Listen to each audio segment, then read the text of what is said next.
Thank you for listening to Scandinavian Crimes Podcast. Be sure to check out the episode links and be part of our other social media platforms where you can leave a topic suggestion or even share some of your insights regarding the subject matter of the episode. We'll always do our best to provide a well-researched episode, but sometimes due to limited access, translation issues, and inconsistent evidence between multiple sources, there can be information that's lost. It is therefore good to do your own research and get a deeper understanding of a case of your own interest. So with that all said, let's start today's episode.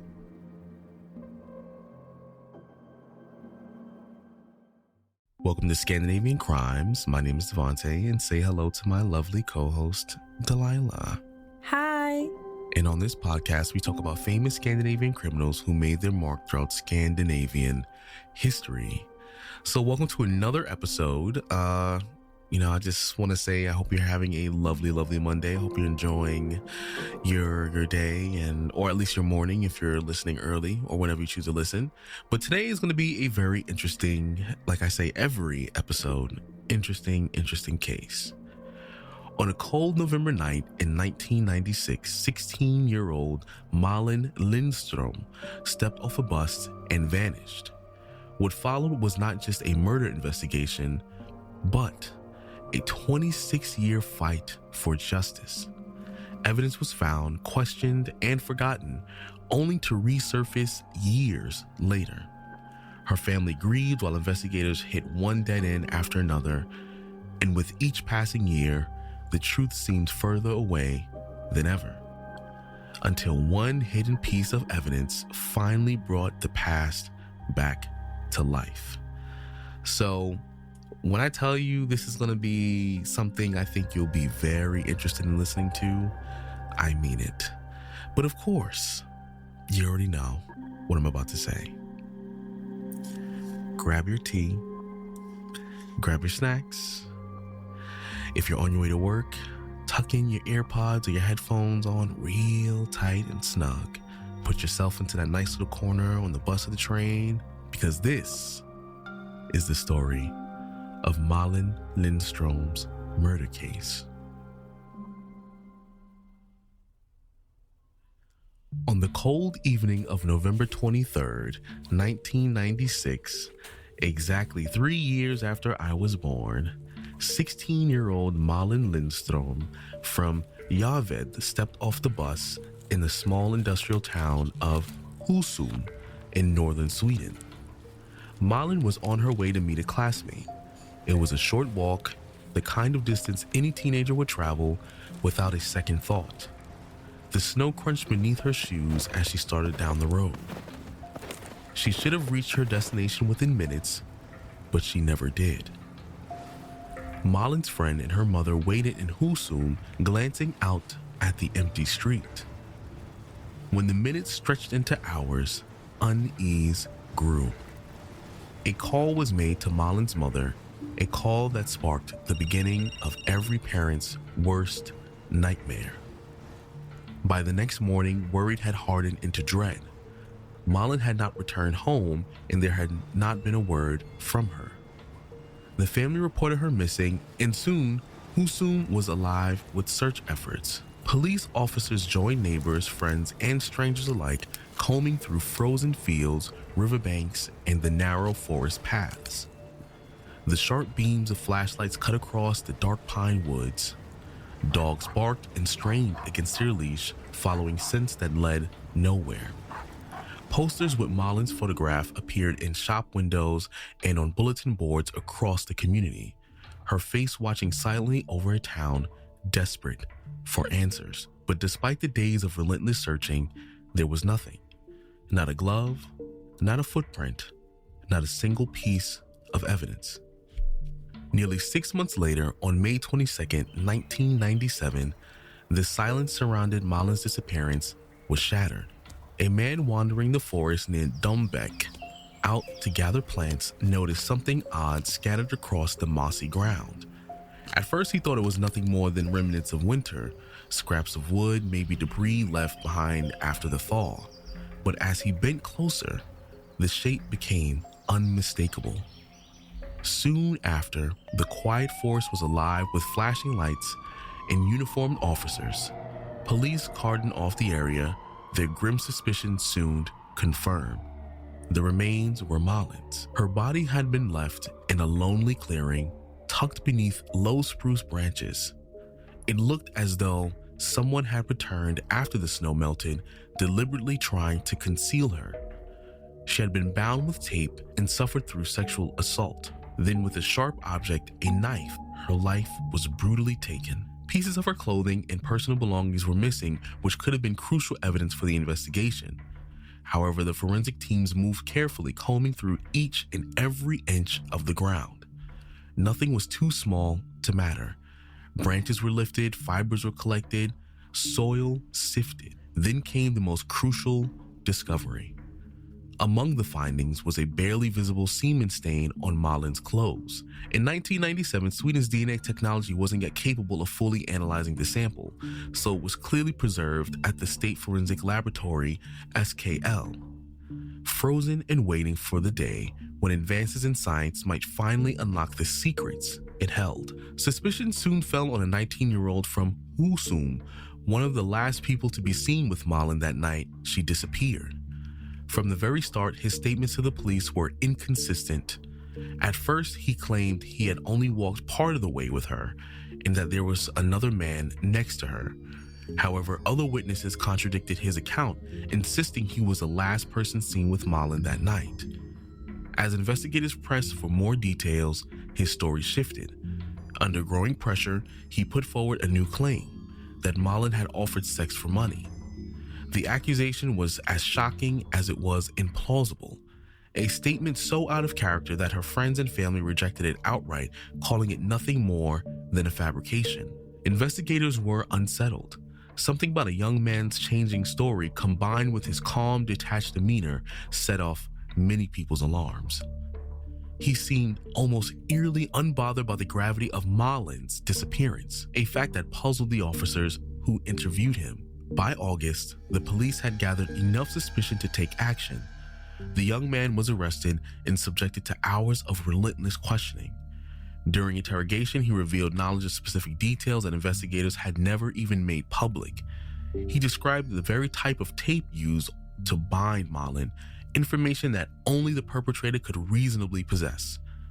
When pressed to explain how he knew, he offered no convincing answer.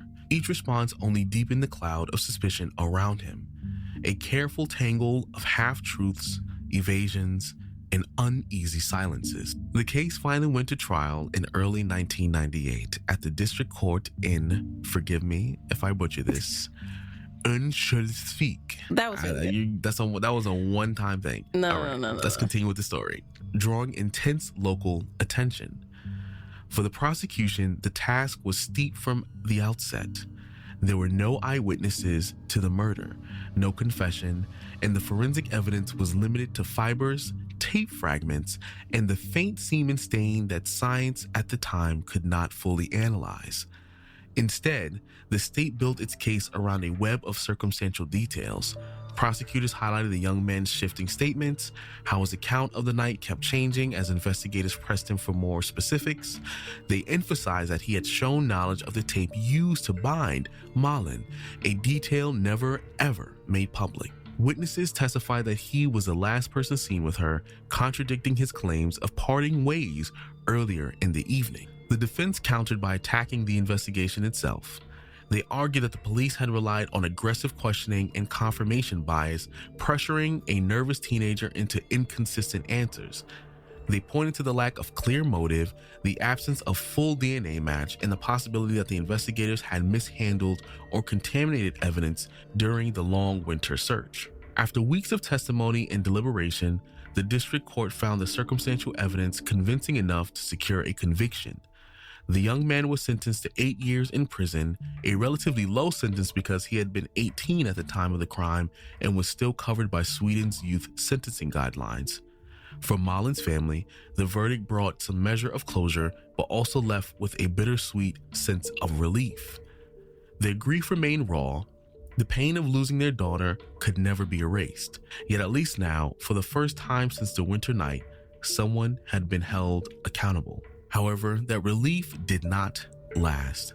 The man appealed, and later that same year, The Court of Appeal overturned the conviction. Judges criticized the police investigation, calling their methods unreliable and the evidence was too weak. The suspect then walked free. For Malin's parents, it was devastating. Their daughter was gone, the man they believed guilty was acquitted, and the case drifted into the shadows of Swedish criminal history. Over the years, Malin's case haunted the community. In Husum and the surrounding towns, her name lingered in quiet conversations at the grocery store, in the school corridors, in the local cafes where residents still remember the search parties, and the forest where her body was found.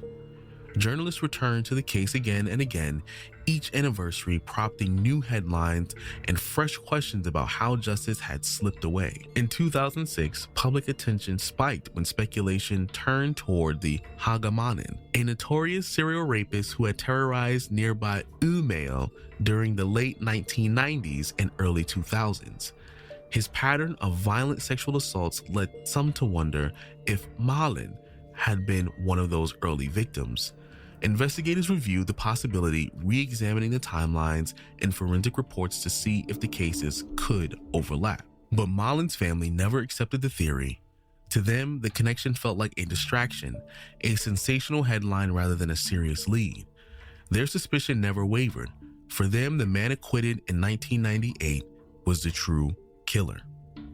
Meanwhile, forensic science had leapt forward, transforming questionable evidence into undeniable truth.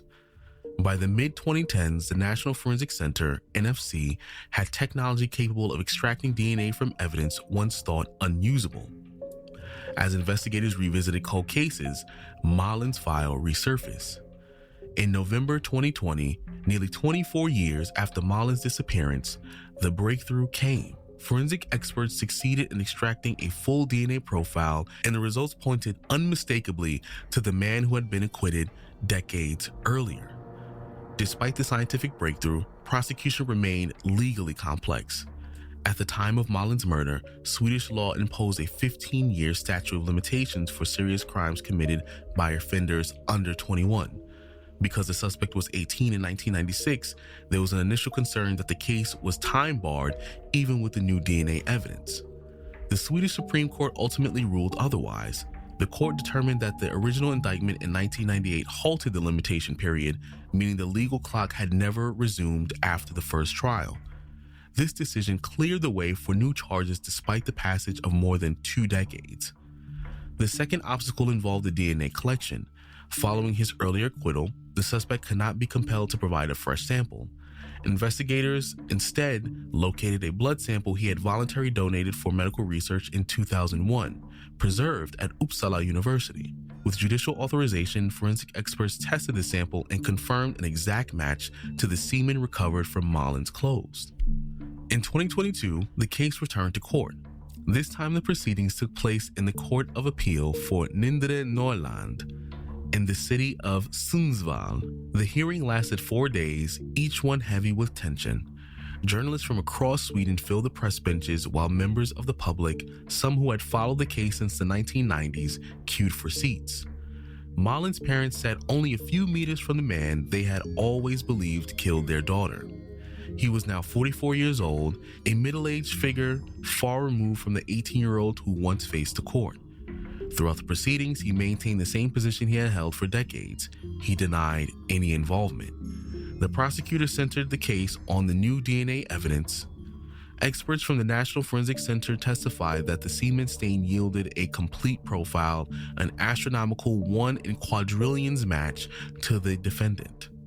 Prosecutors also stressed his unexplained knowledge of the binding tape and his shifting statements, arguing that only the killer could have known such details.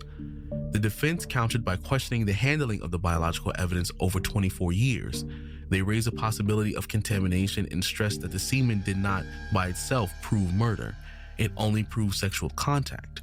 The accused offered no explanation for why his DNA was found on Malin's clothing, instead repeating his decades-old denials. He offered explanations to the court found implausible, dismissing them as completely unlikely. On May 30th, 2022, the Court of Appeal delivered its decision, guilty of murder. The man was sentenced to 5 years in prison. The punishment shocked many. 5 years for murder seemed unthinkably short.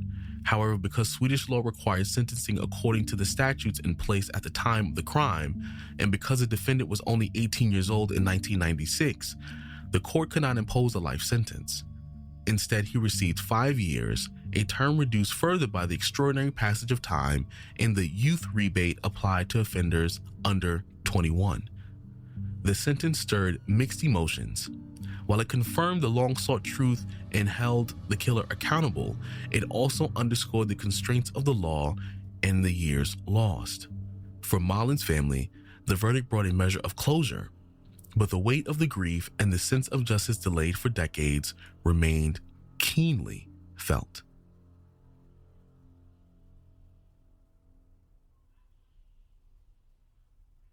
Okay, before we start the discussion, I just want to clarify regarding the semen stain and why it wasn't processed in 1996. So in Sweden, they did have DNA analysis testing. It just wasn't as refined as it is today. And that's why the tiny little semen stain was just so tiny and degraded, it was impossible for them to process it. And hence why they decided to put it in a container or then saving it until 2020. And thanks to the new, by the mid 2010s, the improved STR analysis finally allowed the NFC to actually was able to extract and process the DNA to get a full profile.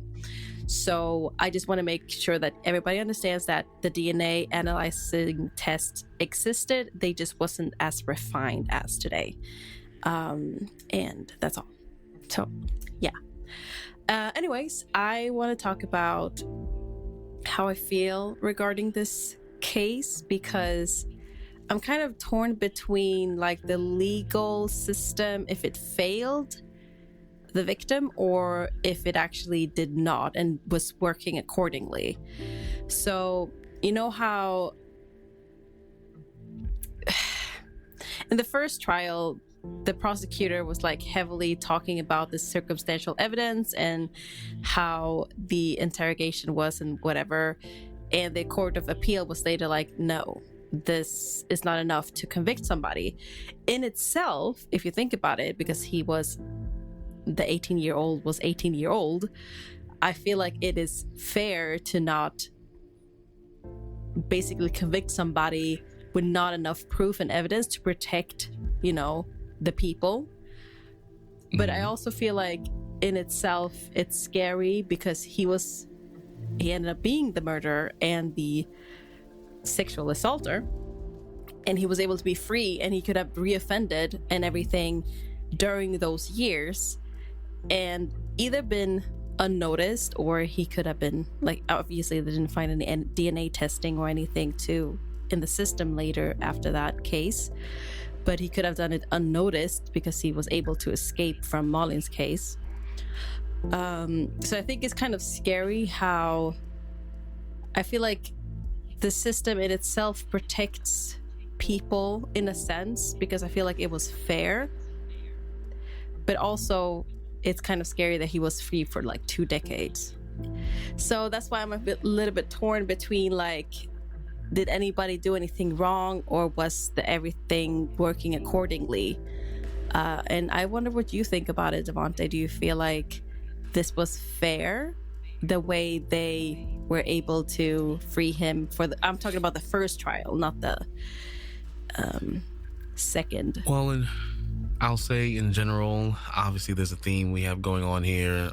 This is just, I don't know, this is once again, it's a situation I don't have too much to say about it, because this is just technology limitation, once again, where the interrogation might have been a little questionable, a little bit. Could have been, yeah. But I don't know in its totality, it was a long interrogation in terms of hours and hours, but I don't know if they were beating him upside his head or anything like that. But from when it seems like that wasn't the case. But, it didn't seem like it when I researched that. It didn't seem too far. They didn't go too far. So I don't think the interrogation was that far over any ethical lines, especially for the times. But this is strictly just a situation of technology once again being the key component to solving a case, because it was, like you said, during the winter. There was clearly probably a snowstorm, or was snowing enough to the point that her body wasn't even discovered until months later. So there was nothing where the culprit could have done something and changed the crime scene and everything. It looked like he had. Yeah. And then on top of that, even if they had dogs during that weather, there's no way they could have stuck to a scent. It was literally impossible for the time for them to have figured it out. This is all strictly by chance. Even though how they found the body, it was someone who just happened to run across her body. So this is literally one of those situations where I don't really have too much to say, because this is like luck. This is purely luck and lack of technology. And the only thing I will say in regards to, I can say about the second case is, arguing, is it fair that he got, like a 5-year sentence? And I'm just like, well, in reality, I think it just has to do, unfortunately, with the fact that he was charged and, basically they kind of arrested him at first, and then he acquitted it. And then that fell into like this legal loophole of where that postponed the legality of the situation because of the fact that he was 18 at the time and committed the crime. So then it's just like there was no content, like it allowed them to arrest him later on. Specifically, they made sure they made this like. So it allowed them to arrest him later on because, it did fall into that legal loophole, but also it was a double-edged sword where they were limited to the amount of time they can give him due to when the crime took place, even though this was 20-something years later. So it's hard to argue whether it was fair. Obviously, relative to the amount of time and his age, it's not fair. But relative to how the law works, in terms of at that time at least, it was, if he was 18 and he would have stayed in jail, then I guess it would have been fair because he was a juvenile or considered young then or whatever. So this is one of those things where, unfortunately, it was, like I said, this was just like a wrong, like the plan is just aligned in a way that just made things very complicated. It was hard to get DNA evidence. He was charged and he was put in prison, but then he acquitted, and then it fell through this legal loophole of, they didn't really get the details they needed after 20 years later. Then he still got, he was convicted and everything later on as well, but then he still was bound by the same laws of when the crime happened when he was 18. So then he didn't get the full extent of the punishment. So it's just a lot of unlucky things that just took place all at one time. And that's why it feels like it's unfair, because there was nothing anyone could do about any of these situations at all. So it's really hard for me to really speak on it, because this is just purely bad luck. Yeah, like I feel like morally, I feel like it's not fair to get 5 years because he was basically free for 2 decades. But like legally, you're right, it was a loophole, and he can't be sentenced for like based on new laws. He has to be sentenced for the laws that was shown in the early 1990s. That was applicable to his case in the 1990s. Yeah. It has to be the laws applicable because that's when the crime was committed. So yeah. So that's why a lot of people feel like very mixed feelings about it, and like especially his conviction in 2022. But I just want to say that the Swedish laws are now a little stricter. So since 2022, offenders who is like 18 years plus can receive life for murder, and youth exceptions for harsher sentencing have been removed. The law is tougher, especially for serious crimes, but its effectiveness is debatable. So yeah, that's pretty much it. The last thing I will say though is I do believe the taking blood samples from like research related things, it's a little bit of a slippery slope a little bit. I know, like, because they took it from Uppsala. They took it from something else that was unrelated, which I think should be protected. Uppsala University or something. Yeah, like it should be protected by the law. And I know it like technically is, but I feel like it's a little bit of a slippery slope because depending on who's, in charge when it comes to a specific case, they can technically pull anyone's DNA, for whatever reason. And that's scary that they were able to do that, honestly. Yeah, that's the only thing. And I'm not trying to take away from the fact that in this case specifically, yes, they caught the person who did it. Yes, okay. But so I'm not taking that away, but I just know this is just food for thought for everybody. It's a little bit of a scary thing where people can get access to your DNA because, like I said, I'm speaking as an American and, I'm a Black American on top of that. So I'm a little skeptical of most governments. But, it's just like, how far can that go? Where, someone can pull your DNA and be like, oh, it was you. And then, that can evolve into something far more sinister, and often it might not even be used for the right reasons. So I'm not saying it will or it is. I'm just saying, for me personally, it's a little bit of a slippery slope in terms of how things can transpire in the future if it hasn't already, or maybe it never does. But that's just the only thing I have to say about the whole pulling blood from Uppsala, because I think that's a little scary, a little bit. It was a little scary. I didn't know it was actually possible to do that, because when you go into a research facility and participate in a research, you sign that it supposedly is going to be protecting their privacy, and for that to be violated by a court to solve that's like, it's invading in the subject's privacy. And I didn't know that was possible, even if it's like for crime reasons or whatever. So I guess in itself it's good, but also ethically it's a little questionable. It's a little questionable. Yeah. But I think, at least for me, I don't really have anything else to say. So, unfortunately, a life was lost because of someone who can't keep their hands to themselves. So, once again, I'm going to bring back what I said last season. Ladies, be careful. Be sure to take some self-defense courses if you can. If you can't, keep some protection on you. I'm not saying you have to necessarily have a gun, because obviously our audience is split in half between the US and the EU, so gun laws are different all over the world. Guns are they're not legal. So gun laws are different all over the world. So obviously take proper precaution based on your area's laws when it comes to protecting yourself, whether that be pepper spray, having maybe a knife. Like I said, it depends. This all depends. So do what you got to do, because even though this happened in 1996, things like this unfortunately still happen in 2025.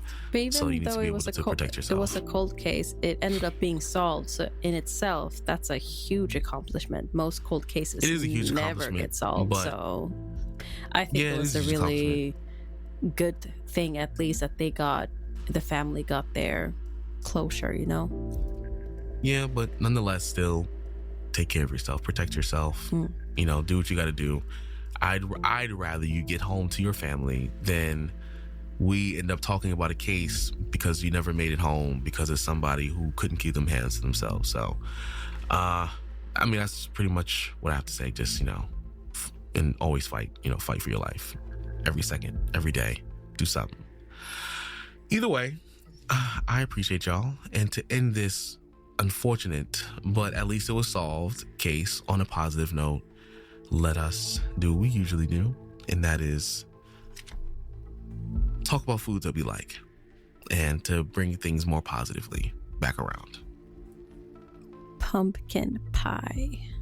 Must be that season. Pumpkin spice. Pumpkin, give me pumpkin. That's what I want. I would like some peach cobbler that would be really good right now. Some peach cobbler. That sounds good. I never tried it, but it looks messy, so I don't know. It's just, you just eat it with a spoon. It looks like a pie that's been like mushed together. It kind of is, yeah. That's kind of the point, but it's really good. It's okay. You'll get some in February. So, yeah. I appreciate y'all. I love y'all. Stay safe. Stay protected. Be aware of your surroundings. And we shall see y'all next week. Bye. Bye.